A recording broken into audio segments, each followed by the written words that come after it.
Hi, thanks for joining me on Wilderness with Amani. I'm at Boca Reservoir and I'm hoping to go ice fishing, but I don't think it's gonna happen, man. I got my river box with me because I wasn't sure. This isn't the kind of thing where you can just, is Boca Reservoir ice ready for ice fishing? You can't look that up. And the lake is super low.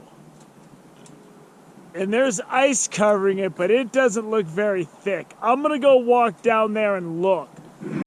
Unless I see multiple holes out there, I'm not going. I've only been ice fishing less than 10 times, and I'm not the guy to go out and try to figure out whether or not the ice is safe. I'd rather have evidence that people have been ice fishing already before I go out there. Wow, man, they have really drawn this lake down to a puddle. And it's gonna get cold. It was in the mid-20s last night. It's gonna get really cold for the next couple days. So the ice fishing is gonna happen this year. It's taken a while to get there. But I don't need to go ice fishing so bad that I'm willing to push it.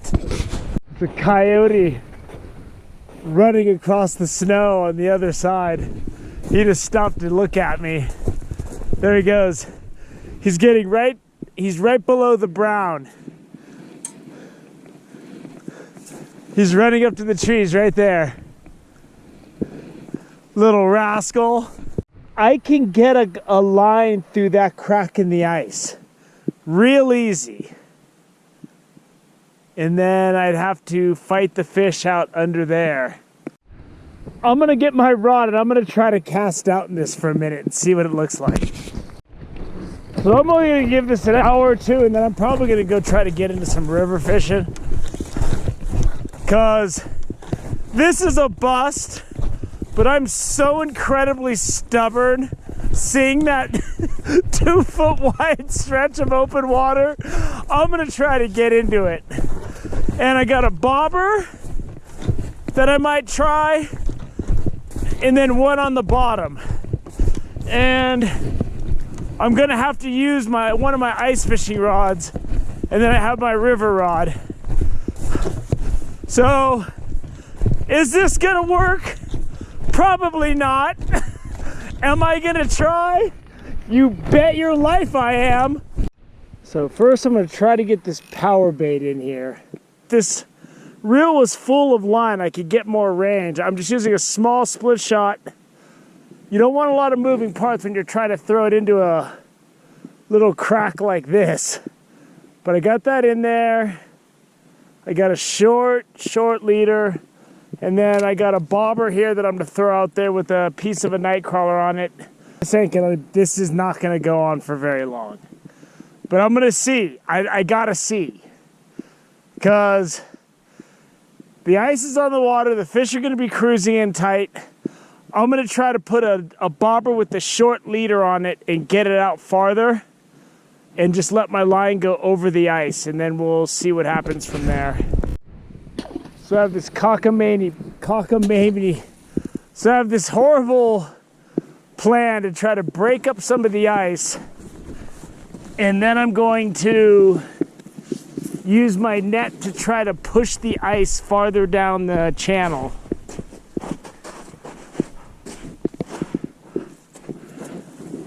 Ugh.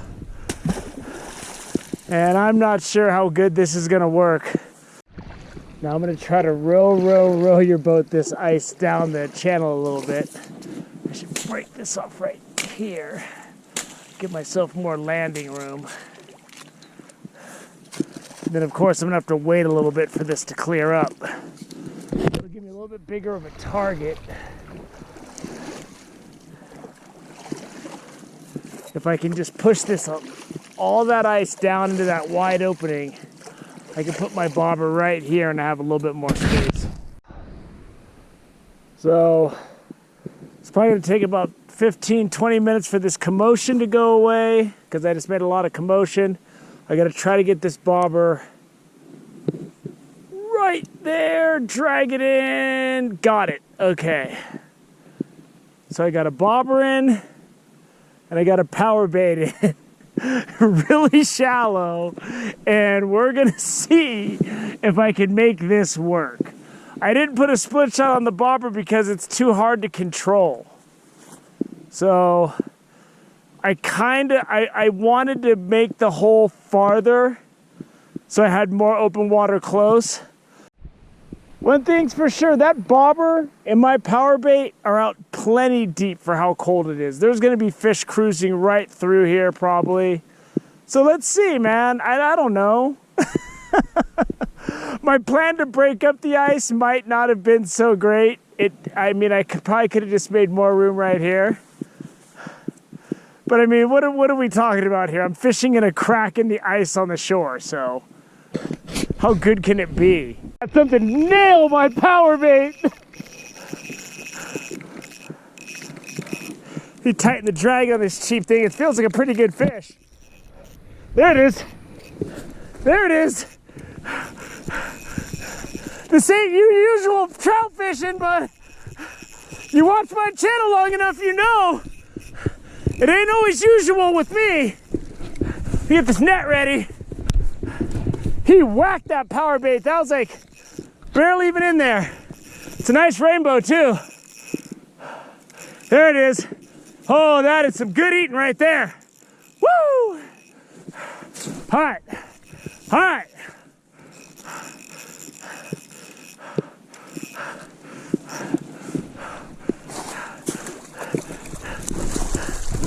Come on, buddy. Come on, get in the net. Woo! That's a nice rainbow. Oh, with my makeshift thing. Oh, I'll take it. Who said there's no ice fishing at Boca?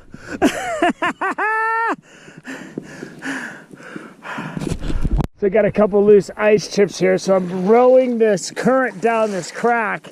It's pushing the ice down into that big ice reservoir I made, and then I'm gonna recast my power bait short, and I'll show you how I rigged up. So your leader size and everything has to match the conditions. I'm using this short little 12-inch, 13-inch leader with one split shot, because this allows me to cast in. Now, making that hole was kind of a mistake, because I was able to cast farther, but I'm not gonna fight it. I'm just gonna put it right. I'll put it right there. The power bait's beyond where I can see it, and let's get this a little longer, and then maybe go fish the river, man. I mean, I got dinner already. See a school of minnows right here, which tells me that fish could come right up here if they're chasing those. So, am I deep enough? I'm plenty deep by looking at those minnows swimming around right there. A whole school of them. With breaking up all that ice and making all that commotion, I got this fish like 10 minutes after that. And today was good for a 17-inch rainbow. You know? Hey! And those are nice fat fillets, and each one of those fillets is probably a meal. Both of those together is too much. Separately, they're each probably pretty close to a good meal. But, well, I'm packing up my stuff's in the water, so it ain't over yet. My line just dropped slack. Something's messing with it. There it goes, there it goes. There it goes! Oh, he got me around that rock. Get off that rock. Oh, I lost him. I lost him. I had another one. Darn it. Darn it. He came right back. There's another one. There's another one. I already shot the conclusion. But I'm eating some dinner tonight. Woo! Nice. Another nice big 16-inch rainbow. Man, this is some good fishing at Boca today. It doesn't look like much, but it's plenty. Woo! So we're down to another 16-inch trout here. This one's a little bit smaller than the other one. I'm gonna go ahead and process this one. Leave my lines in. I added a little piece of power bait to the worm on the bobber. So we'll see. I think that was the same fish that I lost the first time when I set the hook and had the rock. Because I baited up and threw it right back out there and he hit it immediately. So this fish down there, I showed that those minnows were swarming right by the shore. This fish was in tight feeding on those minnows. These came out of its throat. So this time of year when the water's cold, man, the fish can be right on the bank. And that's why I gave this long shot a shot. And it went from long shot to sure thing because I've only been fishing an hour. I'm gonna wrap this up because I really don't need much more than a 16 and 17 inch fat trout. I've only been fishing for an hour. Throwing all those boulders out there in the beginning was a misstep, but it really didn't factor into failure. I was able to push those waves and push the chunks down and still maintain an opening. Seeing those minnows and seeing those fish here, there's probably big browns coming through here too. So if I fished all day, I'm sure I would definitely get more fish. I don't need much more than that. That's 3 meals right there. A 16 and 17 inch trout, and those fillets are thick. So that's gonna be good. I'm gonna go mess around in the river. I'm just gonna swap out all my bait fishing stuff. I got my river box. So I'm gonna wrap this up, go back up to my car, re-rig, reconfigure my fishing pack, and maybe do a little bit of fishing there for an hour or two and then go home. Thanks for joining me on Wilderness with Amani. Thin ice wasn't stopping me today. Until next time.